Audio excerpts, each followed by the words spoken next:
नमस्कार दोस्तों, सानिध्य टीवी में आप सबका बहुत बहुत स्वागत है। दोस्तों, हमारे प्राचीन ऋषि मुनि बहुत ही ज्ञानी और विद्वान थे। उन्होंने संसार के कल्याण के लिए ब्रह्मचर्य का पालन करते हुए जप तप किया। उन्होंने अपनी योग्य विद्या, ज्ञान तथा अनुभव के आधार पर प्राचीन शास्त्रों और पुराणों का निर्माण किया तथा देवताओं द्वारा प्राप्त ज्ञान को भी उन्होंने शास्त्रों के माध्यम से मनुष्य तक पहुंचाने का उत्तम कार्य किया। हमारे धर्म शास्त्रों में स्त्री और पुरुष दोनों के लिए महत्वपूर्ण नियमों को वर्णन किया गया है। सुबह जागने से लेकर रात सोने तक के सभी महत्वपूर्ण नियमों के बारे में हमारे शास्त्रों में बताया गया है।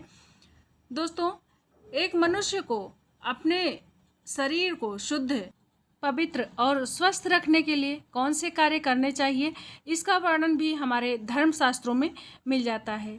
श्री कृष्ण कहते हैं कि मनुष्य को अपने शरीर से अत्यधिक मोह नहीं करना चाहिए, लेकिन उसे परमात्मा से प्राप्त इस शरीर का नाश भी नहीं करना चाहिए।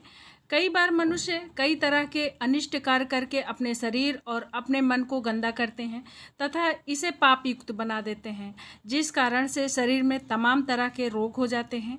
मनुष्य की आयु भी कम होने लगती है और उसे अकाल मृत्यु भी प्राप्त होती है। आज के इस वीडियो के माध्यम से हम बताएंगे कि मनुष्य को अपने मन और शरीर को पवित्र रखने के लिए अपने जीवन में कुछ नियमों का पालन अवश्य करना चाहिए। सोते समय किन नियमों का पालन करना चाहिए, खासकर औरतों को इस महत्वपूर्ण नियम का पालन अवश्य करना चाहिए। दोस्तों, इंसान जिस तरह से सोता है उसका उसके जीवन पर पॉजिटिव अथवा निगेटिव प्रभाव पड़ सकता है। खासकर उस घर की लक्ष्मी यानी कि उस घर की स्त्री को किस प्रकार से सोना चाहिए, इस पर उसकी किस्मत टिकी हुई होती है। स्त्री के गलत तरीके से सोने से घर में दरिद्रता आती है, क्लेश होता है। लेकिन जब घर की स्त्री उत्तम अवस्था में सोती है, अपना सिर सही दिशा में रख कर सोती है, तो निश्चित ही उस घर में प्रसन्न होकर लक्ष्मी वास करती हैं। हमारे शास्त्रों में सोने के तरीके को लेकर विशेष महत्व दिया गया है। अगर स्त्री इस प्रकार से सोती है तो उसे सुख समृद्धि की प्राप्ति होती है। सबसे पहली बात, इंसान को रोज ही स्नान करना चाहिए। बिना स्नान किए इंसान को नहीं रहना चाहिए। स्नान करने से ही शरीर की शुद्धि होती है। स्नान करने के पश्चात ही देवी देवताओं का पूजन या धार्मिक कार्यों के योग्य हम बनते हैं।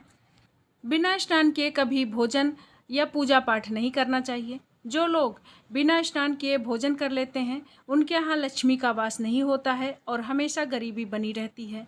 दोस्तों, हमारे धर्मशास्त्रों में बालों के विषय में भी बताया गया है कि व्यक्ति को अपने बालों को कैसे रखना चाहिए, किस दिन बालों को कटवाना चाहिए तथा किस दिन नहीं कटवाना चाहिए, बालों को कितना लंबा रखना चाहिए और बालों से संबंधित क्या तांत्रिक कारण होते हैं, इसके बारे में भी हमारे धर्मशास्त्रों में बताया गया है।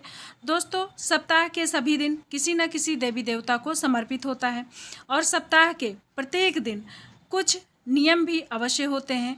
इसी तरह बालों को कटवाने के भी कुछ नियम होते हैं।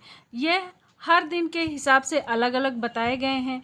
व्यक्ति को अपने बालों को मंगलवार, बृहस्पतिवार और शनिवार के दिन नहीं कटवाना चाहिए। मंगलवार का दिन मंगल ग्रह से संबंधित होता है। मंगलवार के दिन बाल कटवाने से घर में क्लेश की स्थिति बनती है और अकारण ही शत्रु उत्पन्न होते हैं और व्यक्ति का स्वभाव भी क्रोधी होने लगता है। गुरुवार के दिन बाल कटवाने से गुरु ग्रह कमजोर होता है तथा व्यक्ति की आयु भी कम होती है। इस तरह से इस दिन बाल कटवाने से धन संपत्ति का भी नाश होता है और दरिद्रता भी आती है। शनिवार के दिन बाल कटवाना वर्जित माना गया है। शनिवार का दिन शनि ग्रह से संबंधित होता है। इस दिन बाल कटवाने से अशुभ घटनाएं घटने लगती हैं, इसलिए शास्त्रों में मंगलवार, गुरु और शनिवार को बाल न कटवाने की सलाह दी गई है। लेकिन रविवार, बुधवार और शुक्रवार बाल कटवाने के लिए शुभ होते हैं। इसमें से शुक्रवार का दिन बाल कटवाने के लिए सबसे शुभ माना गया है। इस दिन बाल कटवाने से जीवन में शांति आती है और घर में सुख समृद्धि हमेशा बनी रहती है। दोस्तों, वातावरण में कुछ सूक्ष्म ऊर्जा होती है जो हमें दिखाई नहीं देती है, लेकिन हमारे सभी क्रियाकलापों पर इसका प्रभाव पड़ता है। लेकिन दोस्तों, कुछ विशेष दिन या तिथियों पर ये अधिक सक्रिय हो जाती हैं। इसलिए इन तिथियों पर भी बाल कटवाने की मनाही की गई है। जैसे अमावस्या और पूर्णिमा के दिन बाल कटवाना बहुत अशुभ माना गया है। इस दिन जो व्यक्ति बाल कटवाता है उसके जीवन में नकारात्मकता और दुर्भाग्य आता है। साथ ही मध्य रात्रि में भी अपने बाल नहीं कटवाने चाहिए। इस समय वातावरण में तामसिक और नकारात्मक शक्तियों का प्रवाह अधिक होता है, जिसका सीधा प्रभाव हमारे मस्तिष्क पर पड़ता है। साथ ही शास्त्रों में पवित्र मास, श्रावण मास, पवित्र त्यौहार, संक्रांति, ग्रहण आदि दिनों में भी बाल कटवाना वर्जित माना गया है। इससे जीवन में दुर्भाग्य आता है। साथ साथ जन्म दिवस पर भी बाल नहीं कटवाना चाहिए, ये भी अशुभ माना गया है। चलिए दोस्तों, अब जान लेते हैं कि महिलाओं के बालों से संबंधित क्या महत्वपूर्ण नियम बताए गए हैं। शास्त्रों के अनुसार महिलाओं के काले, लंबे और घने बाल स्त्रियों के आभूषण होते हैं। बालों से ही स्त्रियों में पवित्रता और सकारात्मकता आती है। प्राचीन काल से ही बालों को उनके सौंदर्य का प्रतीक माना जाता है। लेकिन लंबे बालों से महत्वपूर्ण बात आप सभी को ध्यान में रखने चाहिए। शास्त्र कहते हैं कि स्त्रियों के बाल कमर के नीचे तक नहीं होने चाहिए, और यदि हैं तो उन्हें इस तरह से बांध कर रखना चाहिए कि वे जमीन को स्पर्श ना करें। स्त्रियों के बाल बहुत ही संवेदनशील होते हैं। बाल जमीन से टकराने पर जमीन की सारी नकारात्मक ऊर्जा बालों से होकर मस्तिष्क तक पहुंच जाती है, जिसके अशुभ परिणाम भोगने पड़ते हैं। साथ ही शास्त्रों में कहा गया है, स्त्रियों को अपने बाल कभी गंदे नहीं रखने चाहिए, इससे माँ लक्ष्मी रुष्ट हो जाती हैं। साथ ही स्त्रियों को अपनी मांग में सिंदूर अवश्य लगाना चाहिए, इससे सौभाग्य की प्राप्ति होती है। साथ ही स्त्रियों को अपने बाल स्वच्छ रखने चाहिए। इसका धार्मिक कारण यह है कि बाल स्वच्छ रहने से सिर में खुजली नहीं होती है। सिर में हमेशा खुजली करते रहना शास्त्रों में अशुभ फलदायी माना जाता है। गरुड़ पुराण में वर्णित है कि जो औरत अपने बालों को खुजलाते हुए पूजा पाठ करती है उसकी पूजा विफल हो जाती है।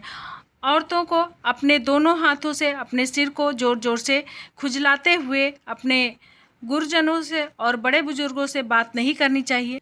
बालों को सुलझाते समय जो बाल टूट जाते हैं उन्हें लपेट कर अच्छे से फेंकना चाहिए, उसे यहाँ वहाँ नहीं फेंकना चाहिए। इसका दुरुपयोग भी हो जाता है, क्योंकि तंत्र मंत्र और जादू टोने में हमेशा लंबे बालों का उपयोग किया जाता है और इसका सीधा असर व्यक्ति के ऊपर पड़ता है। इसलिए औरतों को हमेशा अपने बालों को संभाल कर रखना चाहिए।